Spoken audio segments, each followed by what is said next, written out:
qu'est-ce que ça veut dire il y a eu 50 jours entre les deux, parce que Pentecôte, c'est un mot qui veut dire 50 jours. Enfin, c'est une période, on va voir quelle est l'origine, mais surtout, c'est important de comprendre qu'est-ce que Dieu veut pour l'Église, pour nous, aujourd'hui, dans le temps que nous vivons.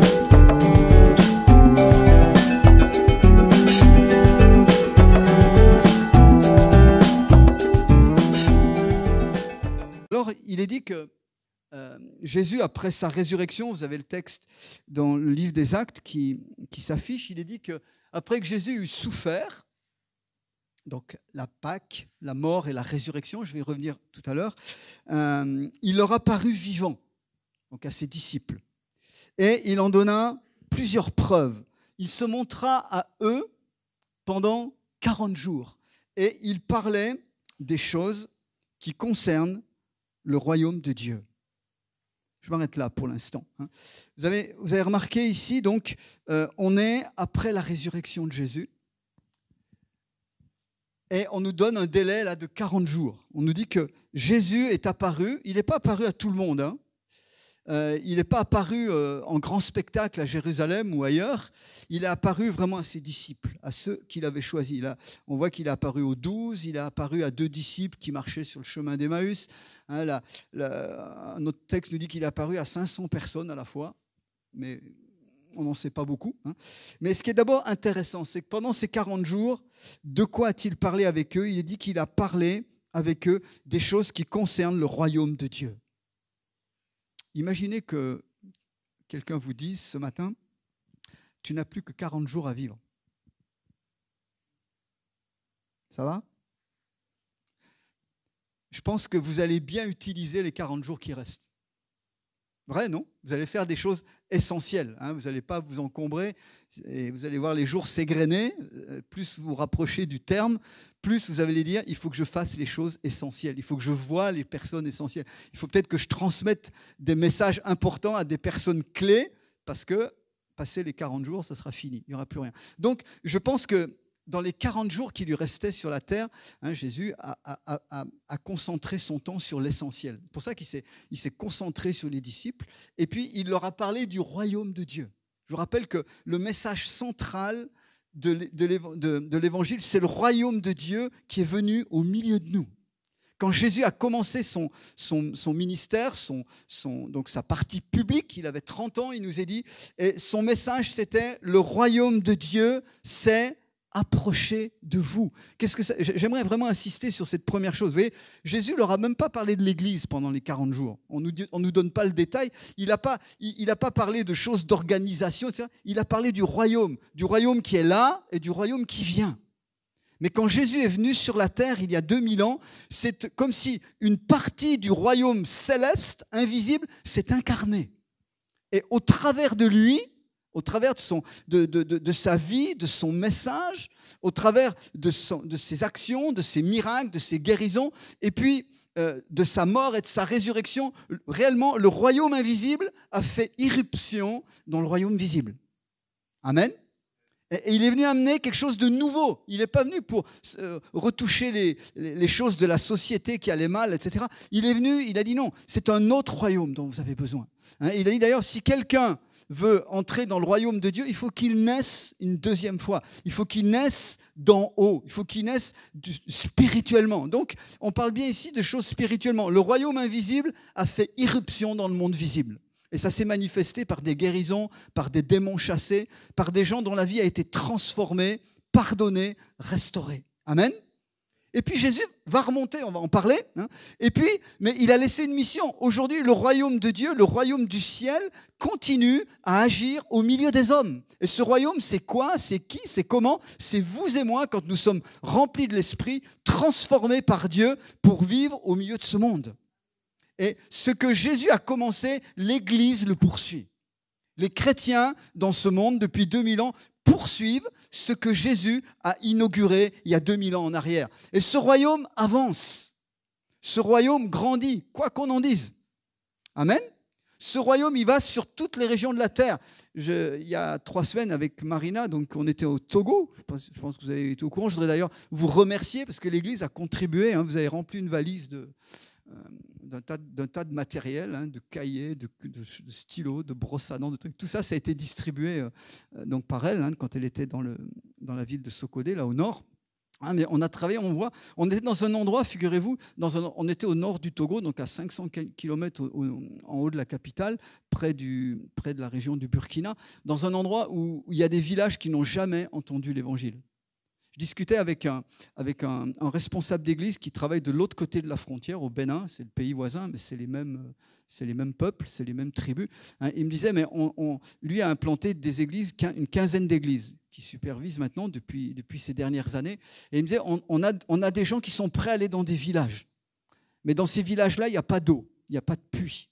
Donc il faut aller à la rivière. Il n'y a pas d'école pour leurs enfants quand ils sont mariés, qu'ils ont une famille. Il n'y a pas de commerce, il n'y a rien. Il y a des endroits qui sont extrêmement éloignés de tout, etc. Et puis, qui plus est, qui sont spirituellement complètement sombres. C'est-à-dire que c'est la sorcellerie, c'est les religions traditionnelles, avec dessus un vernis d'islam. Et donc, dans ces endroits-là, qui n'ont jamais entendu l'évangile, depuis 2000 ans, l'évangile arrive. Amen. Et je voudrais vous le dire parce que c'est important que vous réalisiez que quand vous contribuez à un voyage missionnaire ou quand vous aidez des pasteurs qui sont là-bas sur le terrain, qui travaillent dans des conditions très difficiles, quand on soutient des églises, des chrétiens très, très simples, des gens très simples, mais qui témoignent de leur foi dans un contexte comme ça très hostile, le royaume de Dieu est en train d'avancer. Amen. Et Jésus donc a incarné ce royaume. Donc il leur a parlé pendant 40 jours du royaume et puis il est dit que comme il se trouvait avec eux, il leur recommanda d'attendre parce qu'il leur avait donné une mission. Il leur a dit allez par toute la terre, prêcher l'évangile, mais il leur a dit avant, il leur recommanda de ne pas s'éloigner de Jérusalem, mais d'attendre ce que le Père avait promis. Et donc, il y avait une promesse qui n'était pas encore accomplie pour eux. Alors, essayons de comprendre très, très rapidement qu'est-ce qui se passe dans ces jours entre Pâques et Pentecôte. Et pour cela, il faut qu'on revienne à la compréhension de ce que disait l'Ancien Testament. En fait, il faut comprendre le contexte juif. Vous avez un petit schéma, je ne sais pas, vous y voyez clair? Est-ce que vous voyez ce qui est écrit? Ça va, hein, ça sort un peu sombre. Mais à quoi vous avez en fait l'explication de cette période qui est dans le Lévitique chapitre 23. Donc c'est dans votre Ancien Testament. Et qu'est-ce qu'on voit sur ces choses-là? Vous voyez sur ce schéma, en fait, dans l'Ancien Testament, très rapidement, il y avait donc le jour de la Pâque, il y avait tout un ensemble de 3 fêtes juives qui étaient là dans les premiers mois de l'année. Ça commençait à peu près au mois de mars. Donc, et le 14e jour du mois de Nissan, il est dit qu'il y avait l'offrande de la Pâque. Donc on offrait un agneau.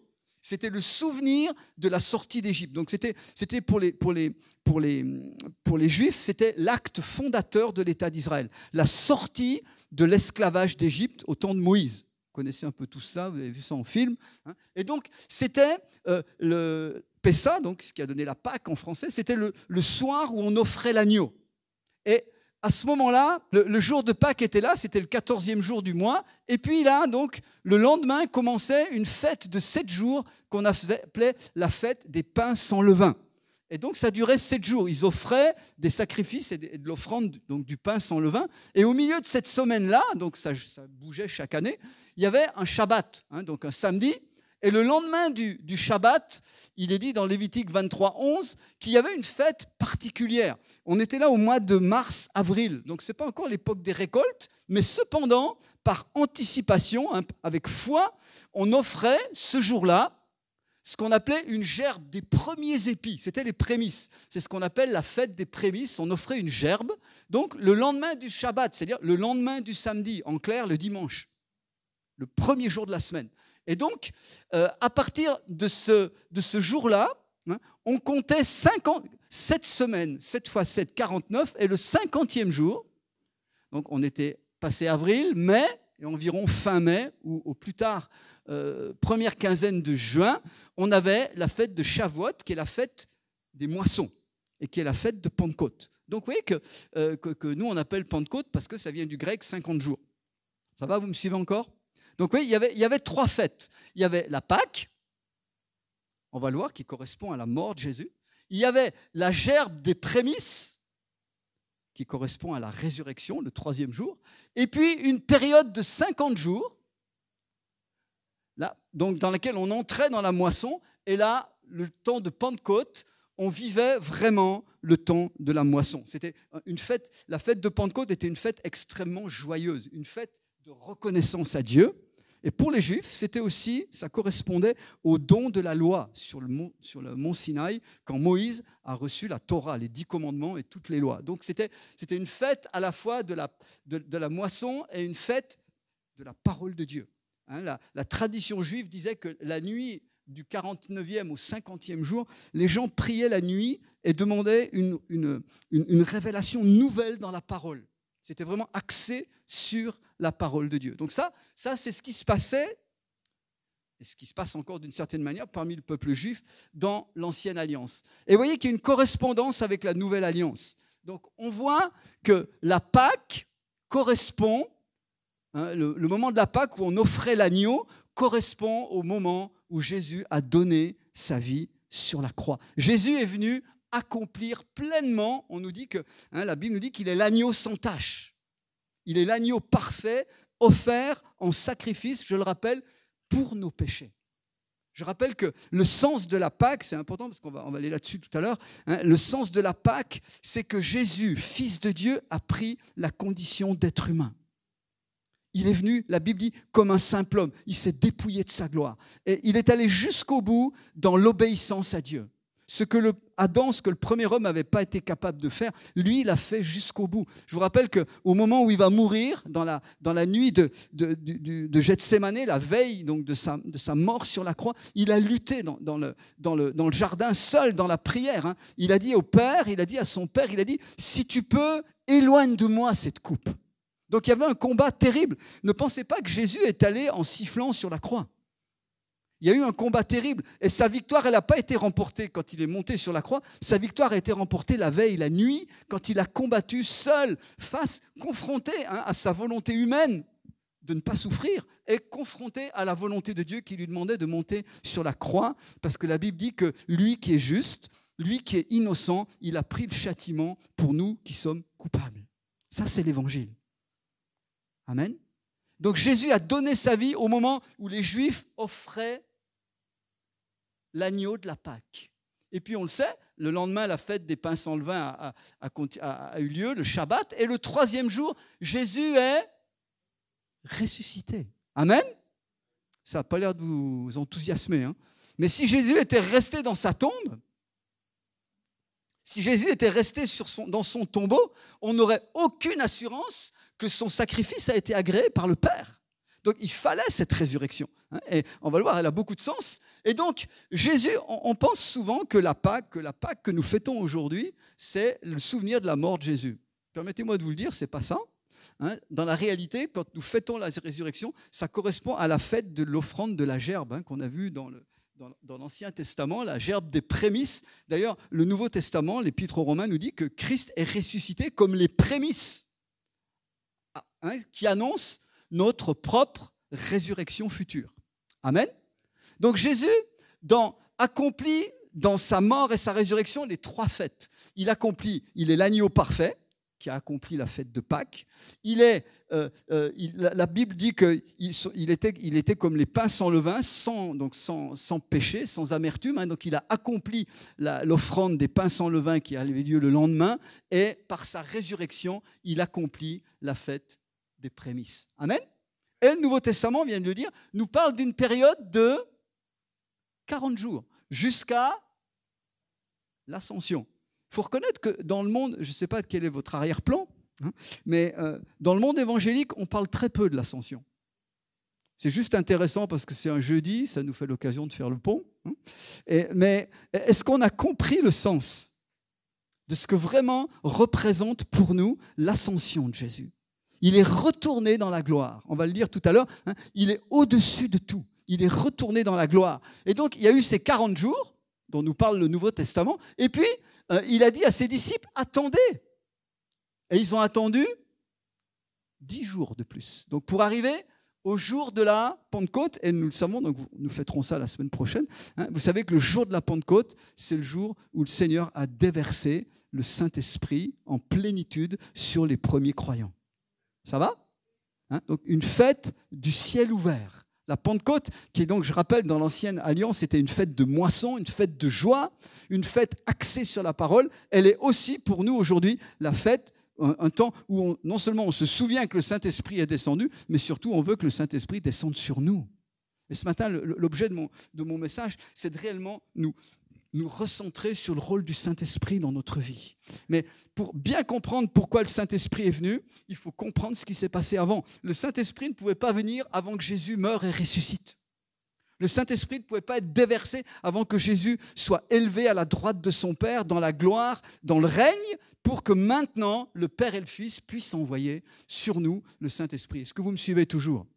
Je voudrais vous faire comprendre. On va voir quatre choses importantes à partir de là qui sont importantes pour nous. Donc, la Pâque nous parle premièrement de la puissance de la mort dans nos vies. Tout commence par la mort.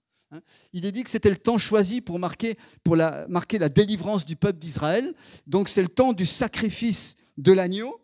Mais pour nous, aujourd'hui, ça nous parle de la puissance de la croix.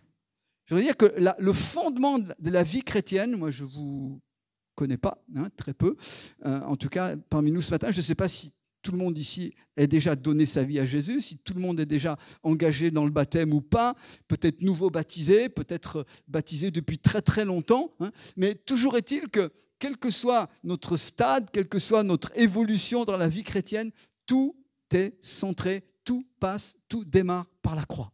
Par une compréhension de la puissance de la croix, de la mort de Christ en nous et avec nous.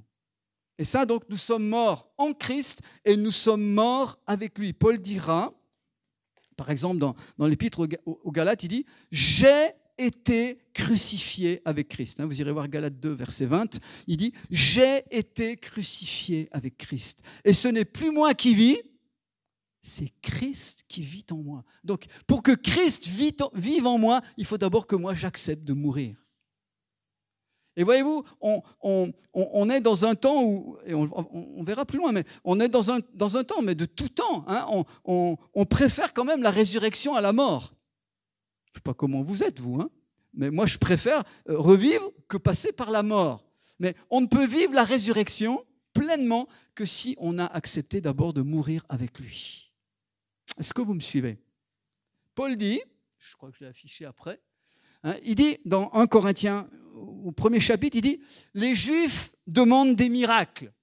Les Grecs, donc les païens, la culture dans laquelle il était, demandent de la sagesse. Nous prêchons Christ crucifié. » Scandale pour les Juifs, folie pour les païens. Paul écrivait ça il y a 2000 ans. Aujourd'hui, vous dites dans notre société d'aujourd'hui aux personnes qui sont écrasées par leurs problèmes. Je ne sais pas, peut-être ce matin, des personnes sont venues ici avec des difficultés graves. Ça peut être votre santé, ça peut être vos finances, ça peut être votre famille qui éclate, ça peut être votre travail, je sais, que sais-je. On est dans une société où il y a de plus en plus de dépression. De plus en plus de gens mal dans leur peau et le Covid en a rajouté une couche. À tous les niveaux. Mais quand vous dites que mais la solution est en Jésus, le royaume des cieux est venu sur la terre. Il s'est incarné dans une personne et il se poursuit depuis 2000 ans par nous les chrétiens qui témoignons de qui est Jésus et de ce qu'il a fait dans notre vie. Les gens vous regardent, au mieux ils rigolent, au pire ils vous lapident, disant mais de quoi vous parlez ? Vous êtes des gens d'un autre âge. Vous êtes des gens du Moyen-Âge. Vous avez oublié, vous êtes restés en route. Vous avez oublié que le monde, quand même, a évolué. On est dans une société aujourd'hui technologique, de bien-être, etc. Vous en êtes encore à parler de ça. Mes amis, Paul dit, c'est une folie pour les uns, c'est un scandale pour les autres, mais il dit bien, c'est la puissance et la sagesse de Dieu pour ceux qui sont appelés, pour ceux qui croient. Allô ? Vous êtes là ? Paul dit, la parole de la foi est une folie pour ceux qui périssent, mais pour nous qui sommes sauvés, elle est une puissance de Dieu. Le message de l'Évangile commence par une mort, et c'est par la mort de Jésus et par notre identification dans sa mort. D'ailleurs, la Bible dit que quand vous avez pris le baptême d'eau, qui est baptisé d'eau ici ? Je fais un sondage. Ouais, il y a une grande majorité quand même. Quand nous baptisons d'eau, le baptême ne nous sauve pas, je vous rappelle. Le baptême, ce n'est pas un passeport pour rentrer au ciel. Le baptême n'est qu'une expression extérieure de ce que nous avons vécu à l'intérieur. Nous sommes devenus réellement une nouvelle créature. Nous avons demandé à Dieu pardon pour nos péchés. Nous nous sommes détournés. Alors on n'est pas devenu parfait comme ça du jour au lendemain, mais on s'est détourné des choses qu'on faisait avant. On a décidé, comme on l'a chanté tout à l'heure, je te donne mon cœur, je ne m'appartiens plus, ma vie ne m'appartient plus, elle appartient à Jésus. C'est ça être chrétien. Et on le matérialise, on le témoigne extérieurement par le baptême d'eau, comme un engagement devant Dieu, mais aussi devant les autres, devant ceux qui sont témoins. Amen. Et donc, le baptême, la Bible dit que par le baptême, c'est comme si nous sommes engloutis dans la mort avec Jésus. Et puis, quand vous avez remarqué que le baptisé, on ne le laisse pas un quart d'heure sous l'eau, sinon ça peut être grave. Mais donc, on ressort, c'est une image de notre résurrection avec lui. C'est le sens profond du baptême d'eau. C'est qu'on meurt, on est mort avec lui et on a choisi et on vit avec lui maintenant pour une vie nouvelle. Donc, notre vie, et j'aimerais le dire, c'est un principe que vous retrouvez tout au long de votre vie. Moi, ça fait 43 ans que j'ai donné ma vie à Jésus. Et ça fait 37 ans cette année qu'avec ma femme, on est parti en mission, on est revenu en France, qu'on sert Dieu à plein temps. Mais tous les jours, permettez-moi de le dire, peut-être pour les nouveaux, je ne veux pas vous faire peur, mais tous les jours, je suis obligé de dire non et de mourir à certaines choses. Et je ne vous dis pas que j'y arrive tout le temps. Mais notre vie est faite ainsi, un principe de mort et de résurrection. Et je pense qu'il y en a des aînés ici qui pourraient vous dire la même chose que je peux vous dire maintenant. Chaque fois que nous acceptons de lâcher les choses pour Dieu, même celles qui nous sont le plus précieuses, Dieu nous rend beaucoup plus. Dieu nous donne beaucoup plus. Et il nous donne surtout ce que rien ne peut acheter, par l'argent ou quoi que ce soit. Il nous donne la paix à l'intérieur et la certitude qu'on marche dans les voies de Dieu. Ça, rien ne peut vous le remplacer. Amen.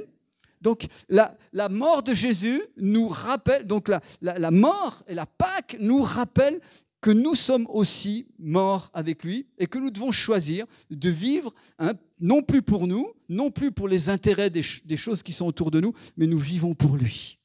Et ça nous guide dans un autre style de vie. Et puis, on ne reste pas dans la mort. Derrière la mort, il y a la résurrection, c'est-à-dire la puissance en nous d'une vie nouvelle.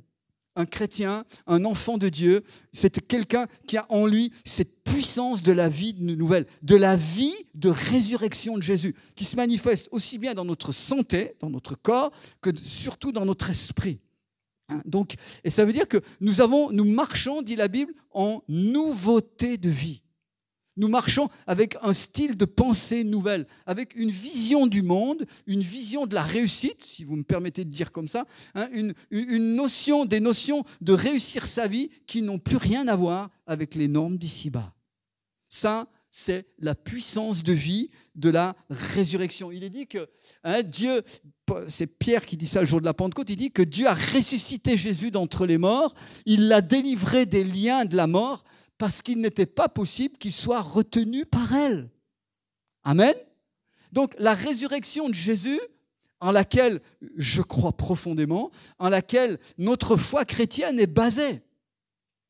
Je voudrais juste quand même vous dire qu'actuellement en France, vous accordez ce que vous voulez comme crédit aux sondages, mais quand même quand il y a des sondages d'opinion aujourd'hui, dans notre France, autrefois chrétienne, il y a plus de gens qui croient en la réincarnation qu'en la résurrection. On en est là aujourd'hui. C'est-à-dire qu'il faut une bonne dose de foi pour croire à la résurrection de Jésus, pour croire qu'un mort est revenu à la vie et qu'il est vivant au siècle des siècles. Il faut une révélation. Ce n'est pas quelque chose que vous pouvez comprendre ou que vous pouvez décider simplement par votre propre entendement, parce que ça ne tient pas la route. Et demain, des tas de gens vont vous donner des arguments pour vous dire « mais non, mais vous vous êtes fait tromper, vous avez suivi un effet de masse, on vous a envoûté, on vous a manipulé pour croire à ça ». Il faut une révélation de Jésus. Il faut une révélation par l'Esprit qu'il est bien mort pour nos péchés et qu'il est ressuscité. Mais quand tu as reçu cela, tu ne doutes plus. Et tu as en toi cette même puissance de la résurrection de Jésus-Christ. Une puissance de vie nouvelle. Voyez-vous, pour beaucoup, je ne sais pas comment vous vivez votre vie chrétienne, mais je me rends compte que dans le monde chrétien, on voit des chrétiens souvent, j'allais dire, abattus. Pour eux, Pour eux, la vie chrétienne, c'est une suite de renoncements. C'est légaliste. C'est il faut faire, il ne faut pas faire, il faut aller, il ne faut pas. Yaka, faucon. Hein, vous connaissez les yaka et les faucons. Et donc, c'est une suite de lois, une suite de vie, j'allais dire presque misérable. Franchement, ça ne fait pas envie à grand monde. Ça ne fait pas envie à grand monde. Non, je ne veux pas emmener la caisse, t'inquiète pas. Mais tout cela pour dire que cette conception, elle n'est pas fausse, mais elle est insuffisante. Il y a des choses auxquelles Dieu nous demande de renoncer. Mais il ne nous demande pas de renoncer pour nous faire mal, ou pour nous rendre malheureux, ou pour qu'on soit les gens les plus tristes de la planète. Non, il nous demande de renoncer parce qu'il a toujours du meilleur derrière. Parce qu'il a toujours quelque chose qui va nous transcender. Et j'aimerais dire qui va transcender la vie humaine, parce que ce que nous semons maintenant, nous le récoltons dans l'éternité. J'aimerais que vous réalisez ça. La majorité des gens de notre société n'ont qu'une vue très partielle, qui s'arrête à leur mort physique. Or nous, on travaille d'abord pour le royaume de Dieu, pour qu'il grandisse, mais on travaille parce qu'on sait qu'on a une semence d'éternité en nous. Et la Bible nous dit clairement que si Christ est ressuscité, alors la résurrection est une réalité pour nous. Vous croyez à la résurrection? Vous croyez que votre corps va se relever? Et si vous avez mal partout, j'ai une bonne nouvelle, c'est que votre corps va ressusciter entièrement renouvelé. S'il est usé, moi j'ai 64 ans, je commence à sentir l'usure. Ça grince partout, ça craque, il y a des trucs que je ne peux plus faire. Et bien tout simplement, ce corps-là, ça c'est le résultat du péché et de la séparation que nous avons eue avec Dieu, qui nous entraîne dans ces choses-là. Mais il y a une promesse qui va au-delà, la résurrection. La Bible dit, dans un corps nouveau, glorifié. Je ne sais pas à quoi ça va ressembler, mais vous serez beaux et belles, encore plus que maintenant. Et un corps éternel. C'est la promesse que Dieu nous donne. Donc, il y a une puissance dans la résurrection. Et donc, nous vivons la mort, mais nous vivons la mort simplement parce qu'il y a une résurrection. Pas pour le plaisir de mourir. Je ne connais pas grand monde qui a vraiment envie de mourir. Je ne connais pas vraiment grand monde qui, par plaisir, veut renoncer à des choses, etc. Mais si Dieu nous le demande, c'est parce que derrière, il y a meilleur. C'est parce que derrière, il a prévu quelque chose qui est bien plus grand. Et ce n'est pas seulement dans l'éternité, c'est maintenant. C'est aujourd'hui. Amen. Je ne connais pas de gens qui deviennent chrétiens pour être malheureux. Ce n'est pas le but. Simplement, ce que je dis souvent, c'est que dans la vie chrétienne, le bien-être, ou comme on dit aujourd'hui, le feel good, je ne sais pas comment vous allez traduire ça, le fait de se sentir bien, le bien-être derrière laquelle la société court, ce n'est jamais un but de la vie chrétienne, mais c'est une conséquence. Quand tu es avec Dieu, tu feel good, vraiment très good, very good. Quand tu es avec Dieu, forcément, il va te donner ce dont tu as besoin et que toi, tu n'as même pas mesuré. Que toi, tu as peut-être vu avec ton échelle humaine, mais lui, il voit d'en haut. Et même s'il te demande de sacrifier ça aujourd'hui, c'est qu'il a immensément plus à te donner derrière. Mais souvent, nos yeux sont bouchés. Souvent, on voit, et franchement, je vois trop d'enfants de Dieu qui vivent une vie chrétienne, mais rétrécie, rabougrie, qui ne fait pas envie. Or, être chrétien, ce n'est pas être toujours triomphant. Vous avez vos combats, j'ai les miens. Vous avez vos difficultés, j'ai les miennes. On en a tous. Mais on sait qu'en nous, il y a le vainqueur. Amen. Et même si sur la terre, je n'arrivais pas à franchir tout ce que j'aimerais franchir, je sais qu'il y a un point éternel de gloire. Ça, c'est ce que me promet Dieu. Vous savez, je ne comprends pas tout.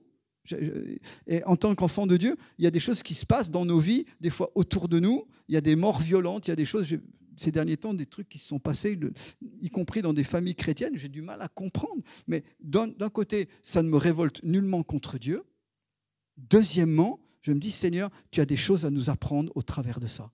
Et je ne comprends pas tout aujourd'hui, tu ne me donnes pas toutes les réponses, mais je sais une chose, c'est que toi, tu ne te trompes pas. Parce que moi, je n'ai qu'une vue partielle des choses. Toi, tu as une vue beaucoup plus grande, éternelle. La résurrection. Et puis, Jésus est remonté au ciel.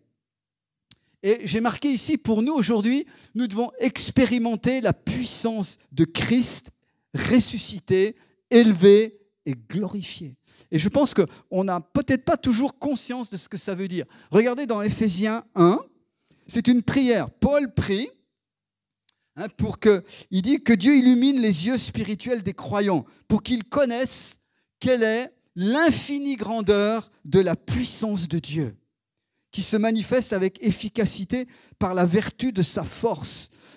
Donc, il est dit, alors c'est des phrases un peu compliquées, faut reconnaître, mais il y a une puissance énorme dans les mots. Quand on va dans l'original grec, les mots employés par Paul sont extrêmement forts. Mais il dit, cette infinie grandeur, Dieu l'a déployée en Christ en le ressuscitant d'entre les morts, en le faisant asseoir à sa droite, dans les lieux célestes, au-dessus de toute domination. Et j'ai souligné au-dessus de toute domination, de toute autorité, de toute puissance, de toute dignité. Mais de quoi parle Paul ici? Il parle des anges, il parle du monde angélique, il parle de toutes sortes de noms, de catégories d'anges qui nous échappent. Mais il dit que donc Christ a été élevé, il est ressuscité, il a été élevé au-dessus de tout ce monde-là. Il dit bien ensuite, au-dessus de toute puissance, de tout nom qui peut se nommer, non seulement dans le temps présent, mais encore dans le temps à venir. Tout est sous ses pieds et il l'a donné comme chef suprême à l'Église. Si vous réalisez ce qu'est vraiment l'ascension, c'est que non seulement Jésus a vaincu la mort et le diable par sa mort et sa résurrection, mais maintenant il est au-dessus de tout. Il est au-dessus de tout ce que nous voyons. Il est au-dessus de toutes les nations, de tout ce qui se passe dans ce monde. Il est encore plus haut, au-dessus de tout le monde invisible que vous et moi, nous n'avons pas idée de ce que ça peut représenter. On n'a que très peu de renseignements sur cette partie-là, qui est invisible, mais dans lequel les anges agissent, dans lequel le diable agit parfois aussi. Mais lui, il est au-dessus de tout ça. Il n'est pas atteint, il n'est plus atteint comme Dieu. Il n'est pas atteint par ce qui se passe sur la terre ou par ce qui se passe même dans le monde des anges. Il est au-dessus et c'est pour ça que je peux lui faire confiance. Alléluia, parce qu'il est au-dessus de tous vos problèmes. Il est au-dessus de toutes nos chamailleries de chrétiens, des fois, entre nous dans les assemblées. Il est au-dessus de tous nos problèmes dans nos familles, etc. Il est au-dessus. Donc, si je me confie en lui, il va pouvoir faire quelque chose. Parce qu'il est au-dessus, il règne. Alléluia. Il règne. Est-ce que nous avons réalisé ces choses-là? Quelle compréhension avons-nous de l'élévation de Jésus là-haut à la droite de son Père? Est-ce que c'est juste une petite représentation sur des peintures? Là, on le voit avec une grande auréole, j'en sais rien, une barbe jaune et assis à côté du Père. Ça, c'est de la représentation humaine. Ça peut aider. Autrefois, dans les vitraux, ça aidait les chrétiens à se souvenir de ces choses-là. Mais pour nous, ça veut dire quoi? On a une vue tellement, excusez-moi, mais on a une vue seulement terrestre du salut. La Bible nous dit dans l'Épître aux Hébreux, vous irez regarder, mais que Christ, quand il est remonté au ciel, il a traversé le tabernacle éternel. Je ne sais pas ce que c'est. Ça veut dire que dans le ciel, dans l'invisible, Jean a eu ça, il a vu ça dans l'Apocalypse, il en a vu un petit bout, il a eu un aperçu parce qu'il est monté voir ce qui se passait là-haut, puis il est revenu. Mais Christ a traversé, il est dit, un espèce de temple parfait, là où il y a le trône de Dieu. Et il est dit qu'il est venu dans ce temple qui n'est pas de la création humaine et qu'il est entré une fois pour toutes là-haut dans le lieu très saint, non pas avec du sang d'animal, mais avec son propre sang, et il a obtenu un salut éternel. Waouh! Ça veut dire quoi? Ça veut dire que quand il y a eu le péché à l'origine, non seulement ça a souillé l'être humain, non seulement ça a désorganisé la création visible, mais ça a même désorganisé le monde spirituel. Et Jésus, par son sacrifice, est venu tout remettre en ordre, tout remettre en place. Ce qui est visible, mais aussi ce qui est dans l'invisible et que vous découvrirez avec moi quand on sera là-haut, pas avant. Ça, c'est l'ascension de Christ. C'est pour ça que quand il est dit, là, quand c'est écrit qu'il est au-dessus de tout, il est vraiment au-dessus de tout ce qui est maintenant, dans le passé, dans l'avenir, de tout ce qui est créé. Et je peux avoir une pleine confiance que quand je lui parle, que quand je le prie, que quand je m'adresse à lui, d'abord, il m'entend, et deux, il a le pouvoir d'agir et de remettre les choses en place. Tout à l'heure, on chantait, mais on chantait, je crois que c'était le deuxième chant, je ne me souviens plus lequel c'était. On parlait de choses qui sont là-haut. Je ne sais plus dans quel ordre on a chanté. Mais j'avais vraiment cette image et je voudrais dire ça à quelqu'un ici. Dieu, la Bible dit que Dieu est assis sur son trône. Elle nous dit que, et le psaume ajoute même qu'il regarde les nations et il rit. Alors, il ne rit pas pour se moquer de nous, mais il rit tout simplement parce que les hommes s'agitent, font leur business, etc., croient être des surhommes, etc. Mais lui, il ne bouge pas. J'aime cette image. Il est assis sur son trône. Il peut y avoir des tsunamis, des guerres, tout ce qu'on veut sur la terre. Lui, il ne bouge pas. Ça ne l'ébranle pas. Parce qu'il a son plan qui se déroule. Amen. Et ça me sécurise énormément. Dieu a son plan qui se déroule. Il a créé les hommes avec des responsabilités. Donc il y a des choses qui se passent sur notre terre. Les gens qui ne connaissent pas Dieu disent « Ouais, mais ils lèvent le poing. » Ils disent « Mais s'il y avait un Dieu, pourquoi il ne bouge pas ?» Non, mais Dieu nous a laissés responsables. Ce n'est pas lui qui est responsable de la guerre ici ou de la tempête ici, etc. Simplement, la création a été désorganisée par le péché. Et donc, ça se traduit à tous les niveaux. Mais Dieu est sur son trône. L'histoire se déroule sous ses yeux. Dieu est plein d'amour. C'est pour ça que vous êtes là et que je suis là. Sinon, il y a longtemps qu'on aurait dû être enlevé d'ici. Et il nous aime. Il veut donner aux hommes et aux femmes l'occasion de se tourner vers lui jusqu'au bout. C'est pour ça que la Bible dit qu'il patiente. Il patiente afin que le plus grand nombre vienne à lui et soit sauvé. Et donc, Dieu, pour nous sauver, il a besoin de notre accord. Allô? Il ne violera jamais. Il a établi des principes. Et entre autres, le risque qu'il a pris en créant l'être humain, c'est la liberté. Donc, il a pris le risque que l'homme soit libre de lui dire oui ou non. Mais il ne violera pas ça. Donc, il nous laissera libre de lui dire oui ou non jusqu'au bout, jusqu'à terme. Et il veut nous attirer vers lui. Mais son plan se déroule. Et j'aimerais dire à quelqu'un ici, tu es peut-être dans le tumulte, il y a beaucoup de choses qui se passent au-dessus de toi, dans ta vie, dans ton environnement immédiat. Mais je vais te dire, fais confiance à celui qui est assis sur le trône et qui maîtrise et qui est capable et qui va mettre de l'ordre dans ta situation. Amen. C'est pour ça que l'ascension nous parle d'un Jésus élevé et ressuscité, élevé dans le ciel. Et je termine avec la Pentecôte. Ça sera la semaine prochaine. La Pentecôte, c'est le déversement du Saint-Esprit. Amen. Les disciples ont vécu cette expérience il y a 2000 ans. Aujourd'hui encore, les disciples de Jésus, nous sommes appelés à vivre la puissance du Saint-Esprit. Donc j'ai résumé ici, c'est le temps choisi pour que les cieux soient ouverts. Le jour de la Pentecôte, le ciel s'est ouvert. Jésus dans le ciel et le Père ont répandu, ont déversé depuis 2000 ans le Saint-Esprit. Et nous sommes appelés à vivre ces mêmes choses-là. Ça s'appelle le baptême dans l'Esprit. Est-ce que certains ici sont baptisés dans le Saint-Esprit ? Il y en a qui ont reçu le baptême dans le Saint-Esprit. Amen. Et donc, c'est quelque chose que nous sommes appelés, non pas à vivre une fois. Quand vous regardez les écrits du Nouveau Testament, ils ont été remplis du Saint-Esprit le jour de la Pentecôte. Mais ça a continué des jours, des semaines et des années.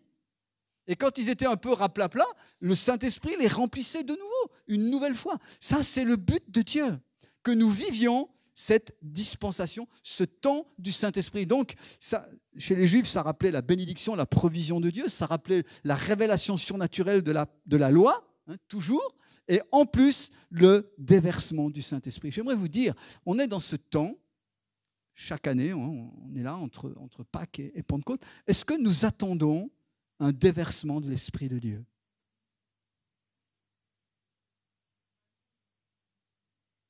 Allô? Vous êtes encore là? Ou bien, est-ce qu'on nous dit, ouais, toutes les années, on nous dit ça? Toutes les années, on fait Pâques? On parle résurrection? Toutes les années, on nous parle Pentecôte? Oui. Peut-être on fait une petite prière un peu plus particulière ce jour-là pour que d'autres reçoivent le Saint-Esprit. On ne sait pas trop. Et puis la vie continue. Mais les amis, je vais terminer avec ça.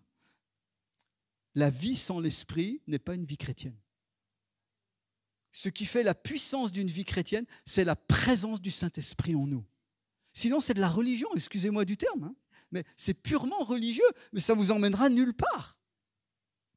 La vie chrétienne, c'est une vie dirigée, remplie par la vie et la puissance du Saint-Esprit. Amen.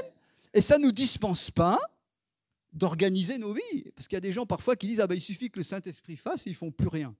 Non, le Saint-Esprit fait avec nous. Amen. Le Saint-Esprit fait avec nous. Il ne va pas faire les choses à notre place, jamais.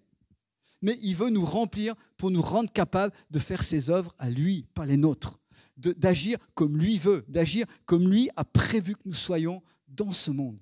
Et on a besoin, plus que jamais, d'être rempli de l'Esprit. On a besoin. Je vois l'Église en France. J'étais les jours d'avant, donc j'étais dans l'église à laquelle j'appartiens, fait partie d'une fédération d'églises évangéliques en France. Donc on avait notre rencontre annuelle, assemblée générale, etc. Mais on regarde le monde évangélique en France. Alors oui, les reportages à la télé vous disent les évangéliques sont en train de grandir en nombre.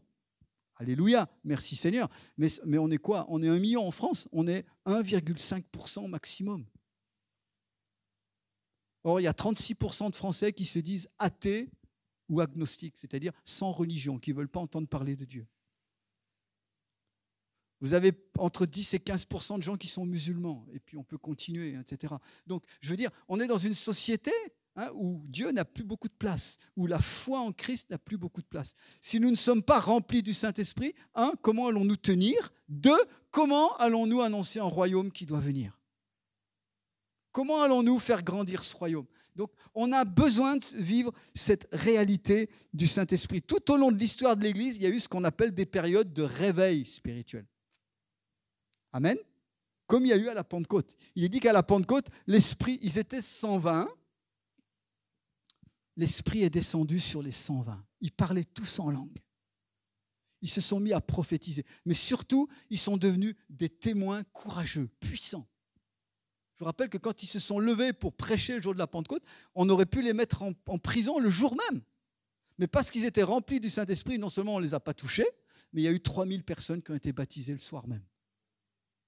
Amen. Et puis ils ont continué les jours d'après. Et puis des gens ont été guéris. Et puis des gens liés par les démons ont été libérés. Des gens aux vies brisées ont été remis d'aplomb, remis en ordre, etc. pour vivre cette réalité du royaume de Dieu. C'est ce que Dieu veut pour nous aujourd'hui. Amen. Dieu n'a pas changé. Est-ce que nous croyons ces choses-là? Est-ce que nous croyons que Dieu veut changer nos vies? Est-ce que nous croyons que Dieu, dans n'importe quelle situation où nous nous trouvons, est capable d'amener une solution surnaturelle? Qu'il est capable de guérir, de libérer, de restaurer des foyers en détresse, de remettre d'aplomb des enfants parfois qui ont vécu de l'abus, de l'injustice, des choses qui sont terribles, que Dieu est capable de remettre tout ça en ordre.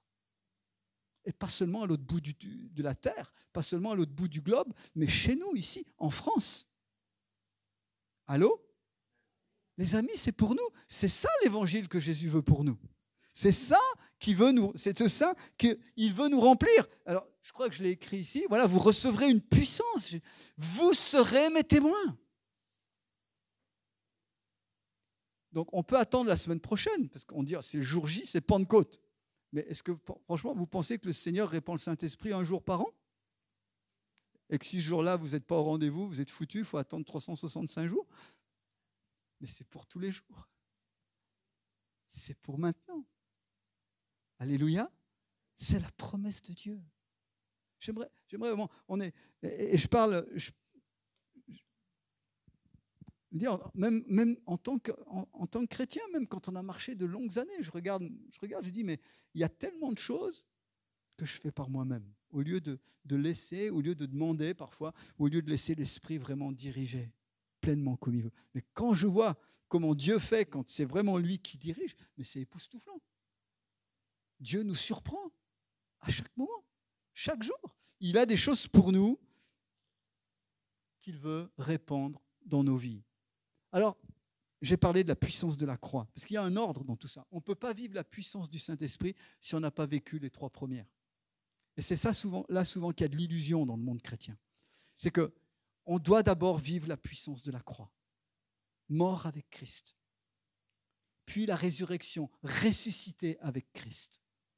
Puis comprendre, réaliser son élévation. Il est tout puissant. Il règne au-dessus de tout. Tout est dans ses mains. Donc, je peux m'abandonner à lui. Je peux lui faire confiance dans n'importe quelle situation. Et à ce moment-là, la puissance de la Pentecôte, la puissance du Saint-Esprit. Vous êtes d'accord avec le programme? Alors j'aimerais vous dire, si vous n'êtes pas encore passé par la première case, il faut passer là. Mourir à soi-même, à nos ambitions, à notre style de vie, pour faire confiance à celui que le Seigneur veut nous donner. Et je peux vous garantir que c'est le meilleur. Je pense que tous ceux ici qui sont nés de nouveau, qui sont enfants de Dieu, ils pourraient vous dire, on n'était pas tous, excusez-moi de dire ça, on n'était pas tous des pourris et des foutus avant. Hein. Moi, j'avais une vie droite. Je me suis converti à 22 ans. J'étais étudiant. J'étais un enfant de bonne famille, hein, je vous rassure. Je n'avais jamais violé de fille. Je n'avais jamais tué et volé personne. Hein. J'étais clean. Mais il manquait l'essentiel. Je n'avais aucune assurance sur qui j'étais, sur l'identité déjà. Et puis, aucune assurance sur l'éternité. Et Jésus est venu mettre ça. Alors que j'avais été éduqué religieusement. Mais il manquait la nouvelle naissance. Donc là, ça a commencé. Et là, la puissance d'une vie nouvelle est venue. Et puis ça s'est développé. Amen. Ce matin, j'aimerais qu'on prie. Je me suis dit, je pense que Fabien vous parlera du Saint-Esprit la semaine prochaine, et puis qu'il profitera de Pentecôte. Mais je me suis dit, est-ce qu'on doit attendre encore 8 jours? Il y a des choses que Dieu veut donner ce matin. Et ça commence par la croix. Est-ce qu'on peut simplement s'incliner dans la prière? Je crois qu'il y a des personnes que Dieu veut renouveler dans le Saint-Esprit ou à qui Dieu veut donner vraiment une puissance nouvelle. Mais ça commence d'abord par la mort et la résurrection. Ça commence d'abord par donner notre vie à Jésus. Ça commence par renoncer à nos ambitions. Parfois renoncer à vouloir s'en sortir tout seul. Parce qu'on est parfois tellement croyant tellement en nos capacités. On est parfois tellement indépendant. On veut tellement prouver ou réussir tout seul. Mais ce matin, est-ce qu'on est capable de dire au Seigneur, j'ai besoin de toi. Et je veux renoncer à m'en sortir tout seul.